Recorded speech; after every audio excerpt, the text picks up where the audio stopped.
Thanks.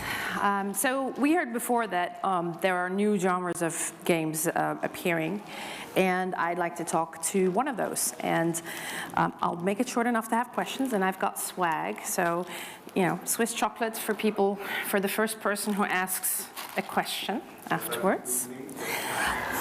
If the question's good enough, maybe, but most likely not. So maybe to set the stage a little bit for what players we have in the game we created, I want to tell you a little story about myself. When I was about 20, I went shopping with my sister, which is a whole nightmare in itself and never done again. But I noticed a rash on my arm, and I thought, well, you know, I'll buy some antihistamines. It'll be all good, and indeed, it went away. But 2 weeks later, it was full-blown, it was back, and I was delivered with into the hospital, and I stayed there for about 5 weeks. Nobody could find out what was wrong with me, but I looked like a cross of a battered housewife that had the measles. And that stayed for 2 years. And it's now 20-odd years later, for those who want to calculate how old I am. And it comes and it goes. So you're catching me at a good moment. A month ago, I would not have been able to probably perform this talk because more people would have walked out. So those are the types of players that we designed our game for. And I'm not alone. The numbers are staggering. If you look at, you know, depression, there's talk about it becoming a mental health epidemic. Almost 30% of teens and young adults self-report, or have been noted and been diagnosed as depressed, anxiety issues. A lot of those come from chronic issues, according to the World Health Organization. 2 in 5 young people under the age of 24 will have had at least one chronic condition, which means that it's something that lasts longer than 3 months and has a lasting impact on your emotional health. Those are big numbers. And when we started this passion project, we already had a book in the market. We knew we wanted to provide help for those who really want to work on themselves and give them, at an earlier stage, interventions that they can use. And so the first thing that we did was we looked at what do teens do online. We knew we had the book. The book was used in over 200 hospitals in the US. We're a nonprofit organization, so all of our tools are free.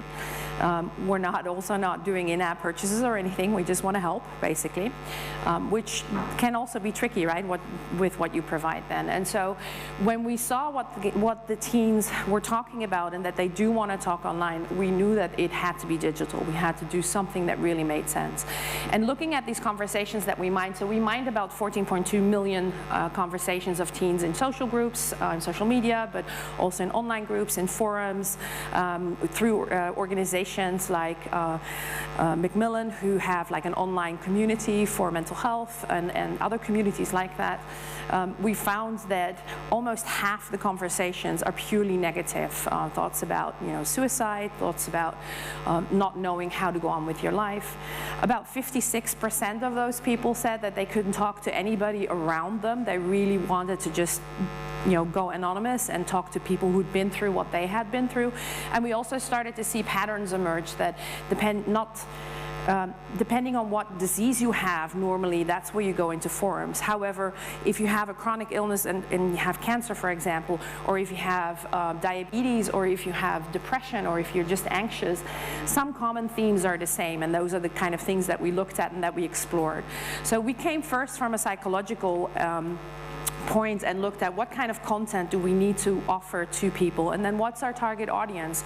And we knew we wanted to do something for teens because that's an audience in healthcare that is really doesn't have many tools around, that don't really have help. Oftentimes wait lists for psychologists are 4 to 6 months, and there's no help in between, and so we knew we wanted to do something for that. But then what to do, right? And so we figured, well, if you want to reach an audience that is on their mobile phone playing games, then that's where you got to go. Meet them with the content where they are at, instead of making them come to us and then putting a white sheet of paper in them with totally serious questions that are very hard to answer on a white sheet of paper. And we think that gaming has really an intrinsic value in being able to bring content across that otherwise would not really be palatable to them. So being able to give them sort of exercises that would be used in therapy, or give them information that can help them regulate their emotions, or being able to help them understand themselves better and build more confidence. Those are all things that we think the natural things that gaming lends itself to is really enhanced by that. So, for example, if you're in a game, if you have to have a reward system, you're more likely to really keep exercising. You can't really kick your brother under the table in real life, but you can do it in a game. So there's an obvious medium where you can really experiment, and where you can, in a judgment-free environment, exercise the things that you need to do to get better. And let's not forget, I mean, it's so much more fun to figure out how to save the damn cats than to actually read a 300-page manual on firehouse response times. And so we came up with a game, and I just want to show you a little video, not about the game itself. You're welcome to download it. It's, we have Wi-Fi here. It's free. There's no purchases, as I said. But I wanted to show you one of our patients and what she said about the game.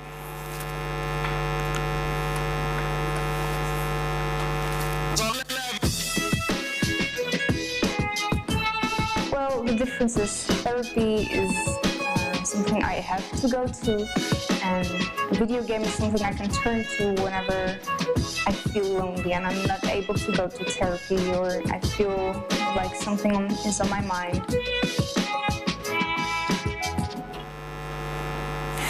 So this is one of our players that we involved in our early beta study, and she was one of the ones that really was from a concept phase or out. And so we learned a few things by working with teens on really creating a game for teens and for young adults that have health issues.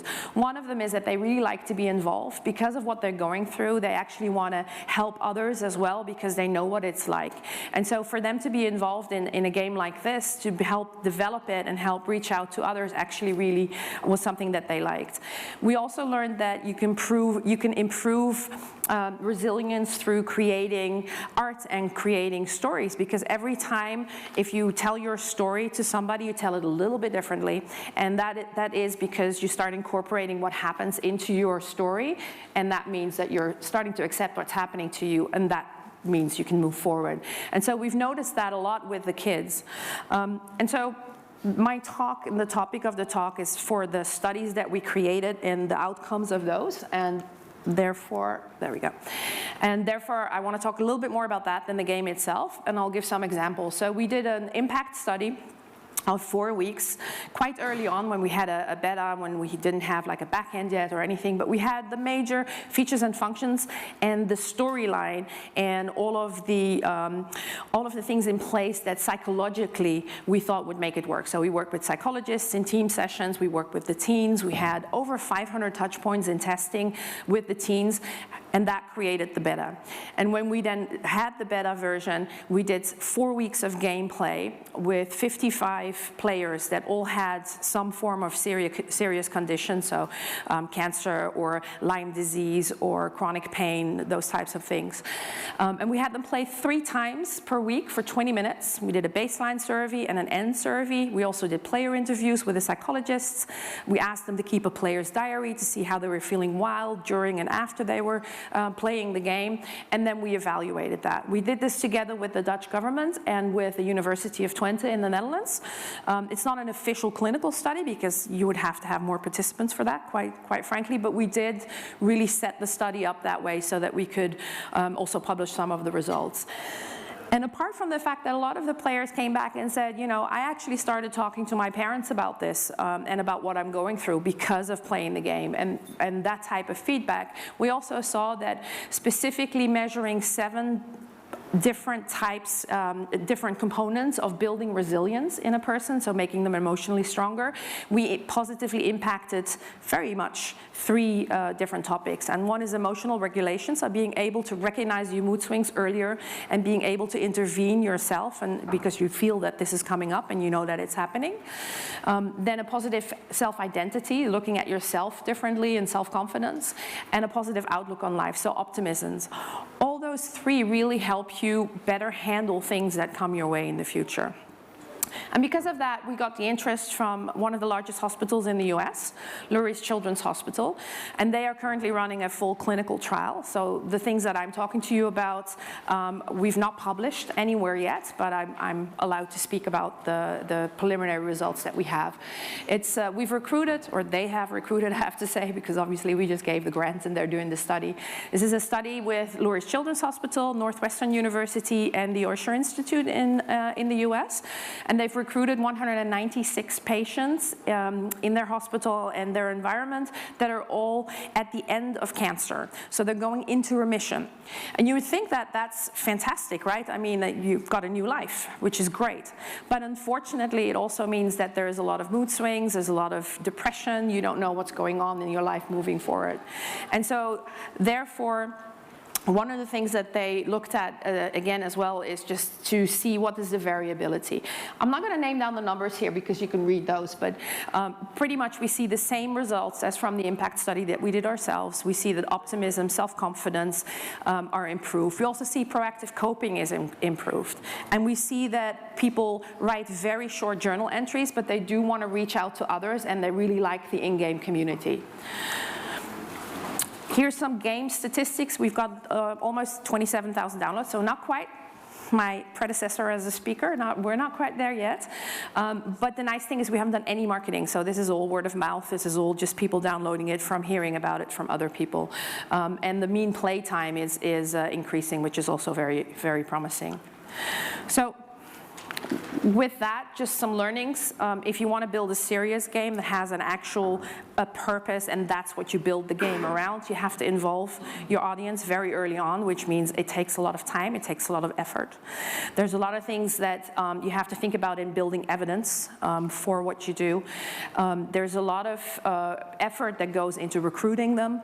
You have to think about, especially if it's something in health related, that a lot of these people are going to jump up halfway. We even had one of our beta players die during the study because of his condition. And all those types of things, I think, make game development a smaller part of the project than the rest around it. The other thing we learned is that it's very hard to bring such type of game to market as a small company. We're a self-funded nonprofit. We're a team of 10 people. Some of them are part-time, some of them are more voluntary workers. We call them paid volunteers, basically. And so with that smaller team, there's a lot of tools we don't have access to. Publishers are not really interested in talking to us. Distributors not really interested in talking to us because it's all based on a revenue model and all based ads, for example, in-game monetization. All those things we decided at the beginning we didn't want those. And that's a hard path to make those decisions and really say this is what we don't want in this stage. That means that you have to really know at the beginning already that you're in it for a bit of the longer term, and it's not a fast route to market, as our predecessor said. It takes time to build that. And we also learned that one of the really good things that the kids like about our game is that it really feels like a good quality game, and it's not just a gamified app that asks you to walk around the block and then earn some badges. But it does mean also that the psychological content has to be worked into the storyline, into the characters in the game. Everything has to metaphorically work in the game to still be able to get that psychological content across. So what does our future look like? Well, we think that, we hope that more games like these will pop up. We see one or two already in the areas of like bullying. We see things in the areas of healthcare education. Not that many in mental health yet, but hopefully, you know, with us and with other games actually starting that, we hope that there's many more game developers that actually see that as their true passion. And I invite you to ask questions about this. Thank you very much. Round of applause. Thank you very much. Super interesting and inspiring. Thanks. All right, questions, please. First question gets chocolates. All right, who was the chocolate? I want it. No, come on. A question. Yeah. Who? There we go. I think you were a bit faster. How did you find the specific psychiatrists that you wanted to work with? Did you look for people in specific kind of fields of psychiatry, or? It's a good question. Never asked that question.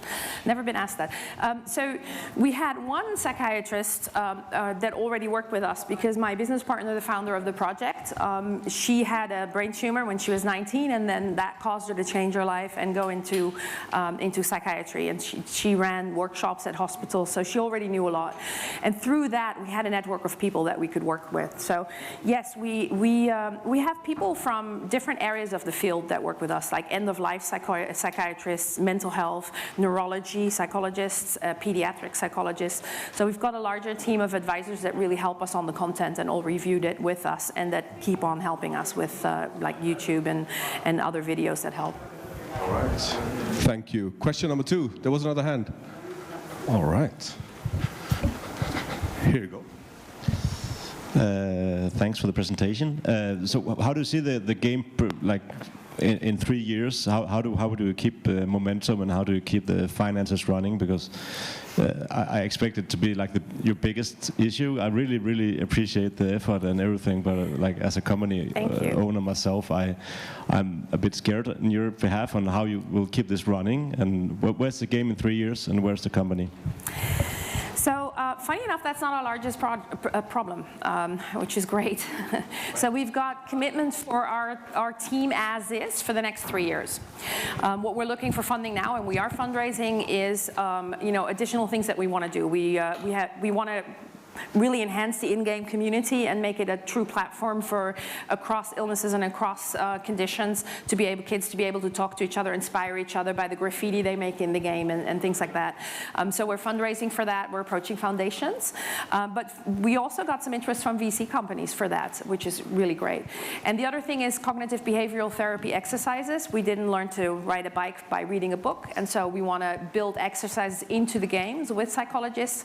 And we have quite a few companies that we're talking to now, and hopefully one of them will bite, that we're asking to sponsor it, that are in like healthcare, insurance companies, those kinds of things, to help us build it and then also do a study around it, so it immediately also then becomes evidence-based. But the main funding for the 3 years is done.